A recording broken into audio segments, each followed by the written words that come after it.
말씀에는 엠마오 성경학교의 송찬호 목회자님이십니다.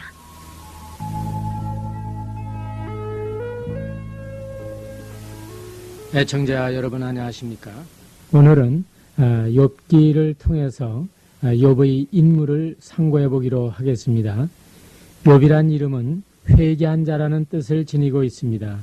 욥의 이름이 말해 주듯이 그는 하나님을 경외하는 사람이었으며 숱한 시련을 잘 견디고 철저하게 회개함으로써 하나님의 은혜를 체험했습니다. 그래서 욥은 인내의 사람으로 많은 성도들에게 위로와 소망과 교훈이 되어 왔습니다. 우스 땅에 욥이라는 사람이 살고 있었습니다. 그는 진실하고 정직하며 하나님을 경외하고 악을 멀리하는 사람이었습니다. 그에게는 7 아들과 3 딸이 있었으며 그의 소유는 양 7,000마리, 낙타 3,000마리, 소 1,000마리, 암나귀 500마리였고 많은 종들도 거느리고 있어서 동방에서 으뜸가는 부자였습니다. 욥의 신앙과 인격은 에스겔 선지자를 통해서도 노아 다니엘과 함께 거론할 만큼 잘 알려져 있었습니다.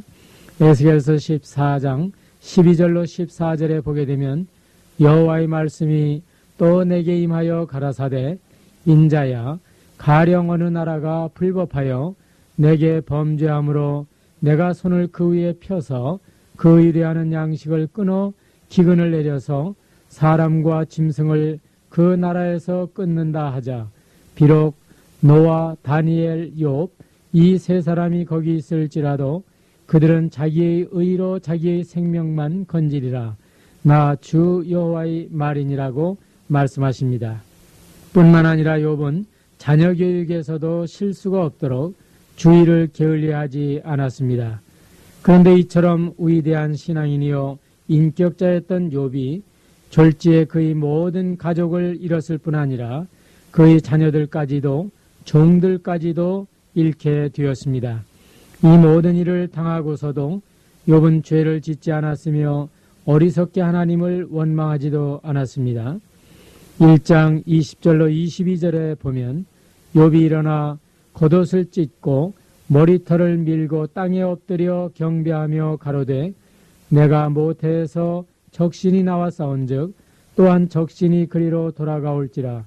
주신 자도 여호와시요 취하신 자도 여호와시오니 여호와 이름이 찬송을 받으실지니이다 하고 이 모든 일에 욥이 범죄하지 아니하고 하나님을 향하여 어리석게 원망하지 아니했다고 말씀하십니다. 뿐만 아니라 욥은 발바닥에서부터 정수리에까지 악성 종기가 나서 고생하게 되었습니다. 그래서 욥은 잿더미에 앉아서 옹기조각을 가지고 자기 몸을 긁고 있었습니다. 뿐만 아니라 그의 아내조차 이래도 당신은 여전히 신실함을 지킬 겁니까? 차라리 하나님을 저주하고서 죽는 것이 낫겠습니다 하고 말하면서 구박했습니다. 그러나 욥은 그대의 말이 어리석은 여자 중 하나의 말 같도다.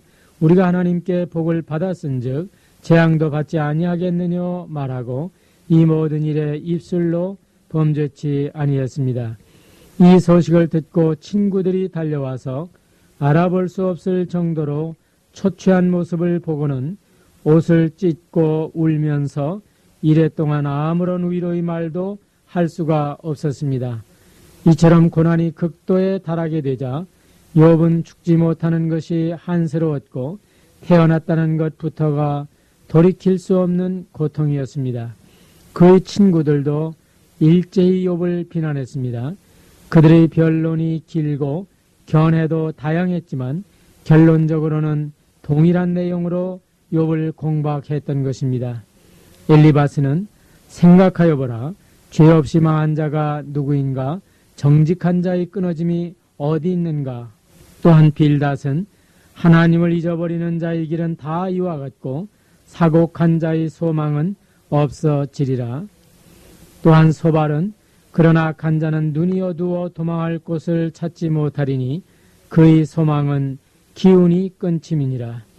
그들은 되풀이해서 욥이 범죄했기 때문에 벌을 주신 것이니 빨리 회개하여 하나님께로 돌아가야 한다고 주장했습니다. 하나님이 사단에게 네가 내 종 욥을 유의하여 보았느냐? 그와 같이 순전하고 정직하여 하나님을 경유하며 악에서 떠난 자가 세상에 없느니라고 말씀하셨던 욥을 그의 친구들은 한결같이 혹평했던 것입니다. 엘리바스는 신비한 체험을 내세워 욥을 비난했습니다.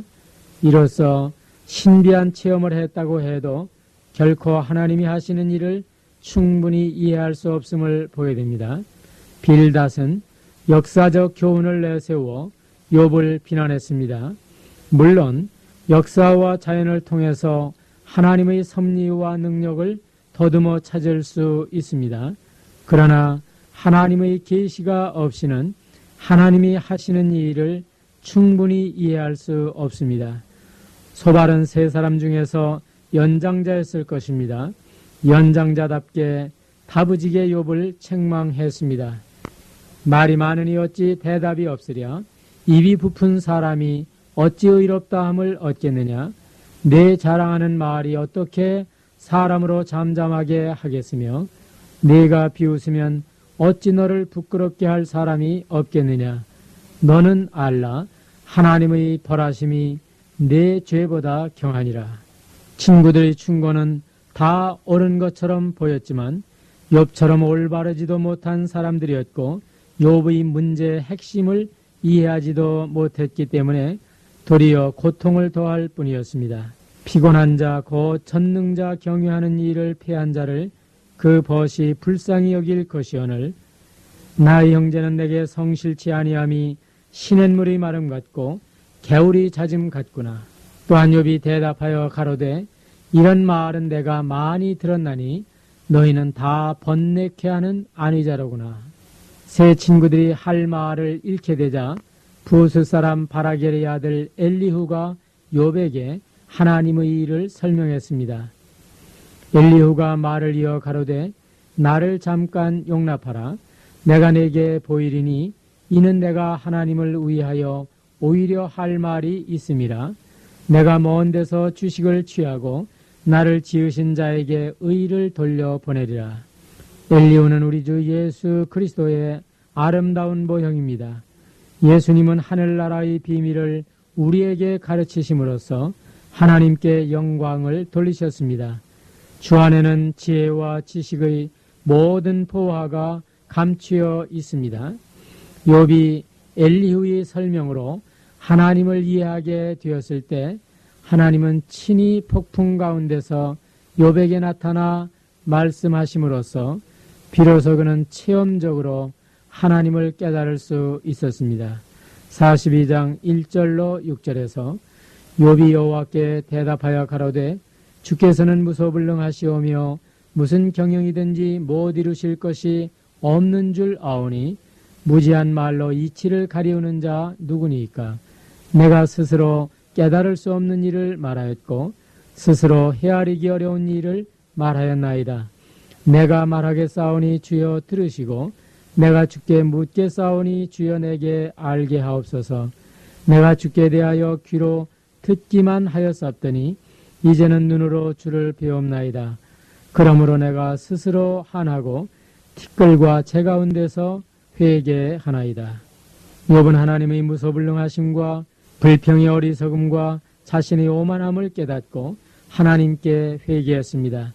욥을 충고했던 세 친구들은 아주 그럴듯한 말을 많이 했지만 결과적으로 욥에게 죄책감을 심어주고 욥을 괴롭혔으므로 용서를 빌어야만 했습니다. 우리가 상담하고 돌보는 가운데 욥의 친구들처럼 위로는 고사하고 상처를 주고 있지는 않은지요. 욥은 시련 가운데에서 불평하지 않을 수 없었지만 끝내 하나님께 대한 믿음으로 인내함으로써 하나님의 옳다 여기심을 받았으며 잃었던 가족과 부귀를 되찾게 되었습니다.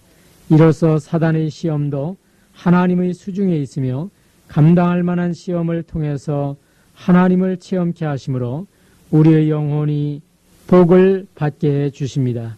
그러기 어떤 형편에서도 믿음으로 인내하시고 기뻐하시기 바랍니다. 보라, 인내하는 자를 우리가 복되다 하나니 너희가 욥의 인내를 들었고 주께서 주신 결말을 보았거니와 주는 가장 자비하시고 긍휼히 여기는 자신이라.